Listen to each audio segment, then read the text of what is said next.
Hello everybody, today I'm going to show you how to clean your mods using the official Bethesda system. This system has existed as far back as Oblivion, probably Morrowind, and it works the same way in every single Bethesda game. Now I'm going to use the Skyrim SE editor for this, although it's really slow and clumsy compared to previous editors. And you will see it takes a long time to do anything on my system. So it's not a very good editor, but it still works the same way and you will get the idea of how it's supposed to be done. Now because this is done on the official system, any errors will pop up as they happen and we'd have the chance to fix them. We can also unignore files if we choose and simply not save the mod. Because if we choose not to save the mod, it will not make any changes. If we do save the mod, that's when our changes are saved. So bear that in mind. Right then, we're going to create a fake mod today, and I'm going to show you how to clean all your dirty edits the official way using the official editor. Now I've made a fake test mod there, but we're not going to use that. We're just going to select Skyrim, and then I'm going to load Skyrim by default, no other DLCs. Right then, it's loaded up with just a Skyrim DLC. We now need to save the mod. We're going to call this a fake mod, so I'm going to save over a previous fake mod I made. But you can create anything you like here. There it is. Just save over that. Yes. Now, we've got our fake mod saved off. It's now anything we do will now be saved to fake mod. Now, if you notice here, the Abalone has a star next to it. That means I've edited it. The reality is I haven't. What I did is I did this.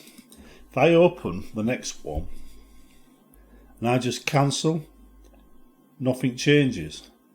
But if I open Acolyte Jensen again and I OK it, it marks it as edited.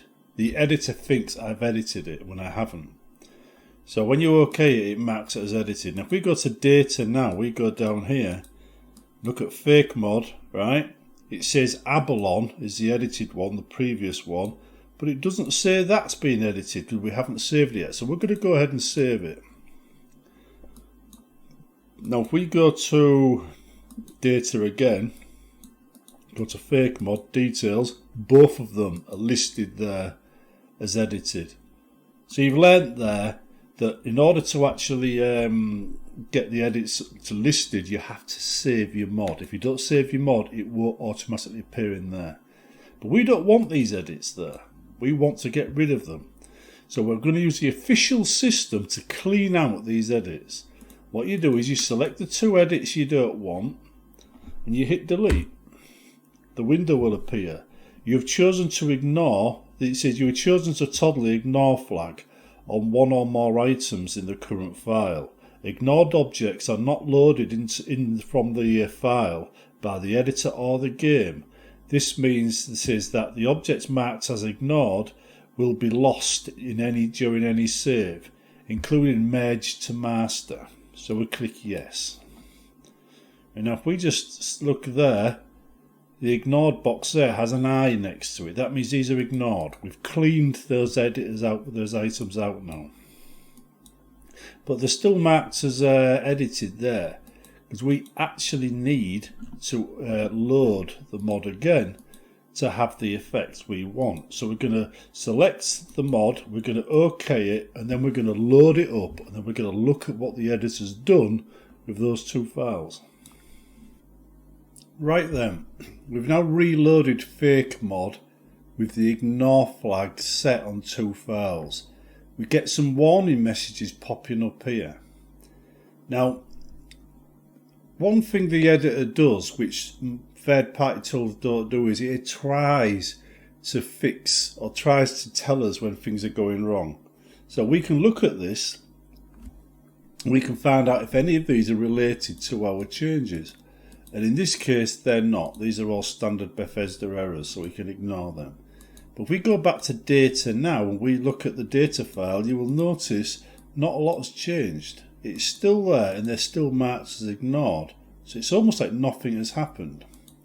But if we go to the character or the actors,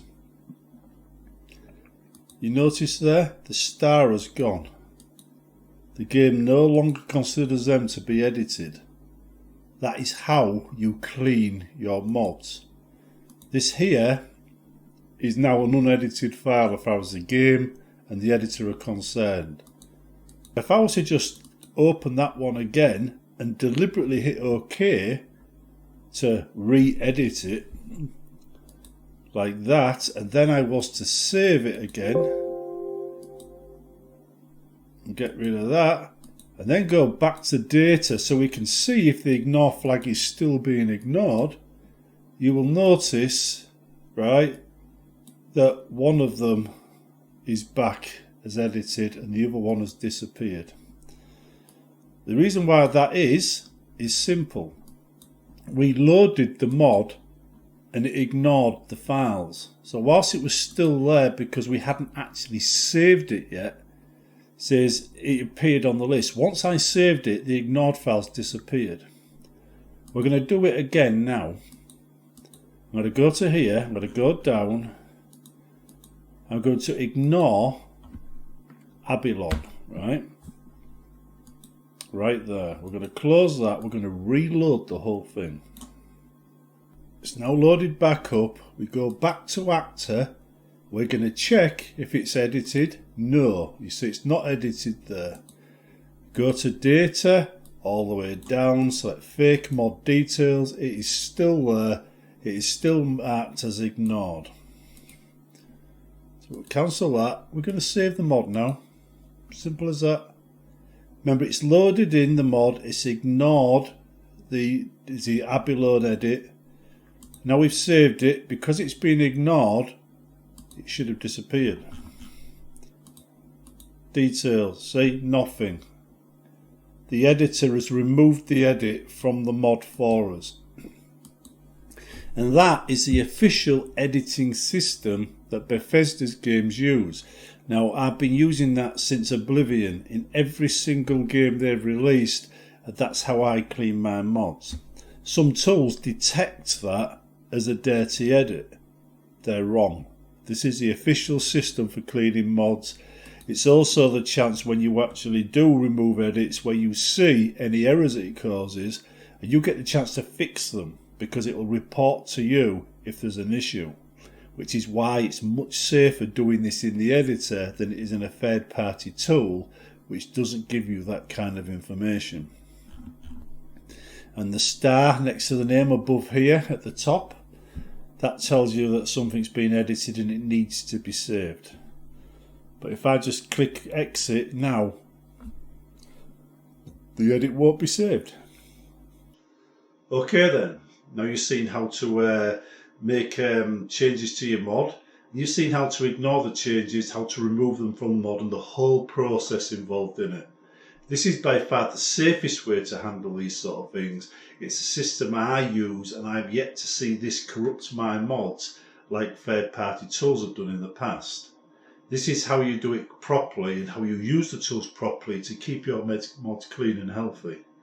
So this is a system you should be learning when you're making mods. It's a system you need to master and it's a system you should trust because as a system goes, this not only does the job of removing the unwanted edits, it reports on errors as well, which is important. You will create errors sometimes cleaning mods out and you will need to learn how to fix things and how to track errors, and you might as well dive in with this and learn to do it properly using the official tools, because there's no better way to ensure your mods work and stay compatible than learning how to use the official tools properly. See you in the next one.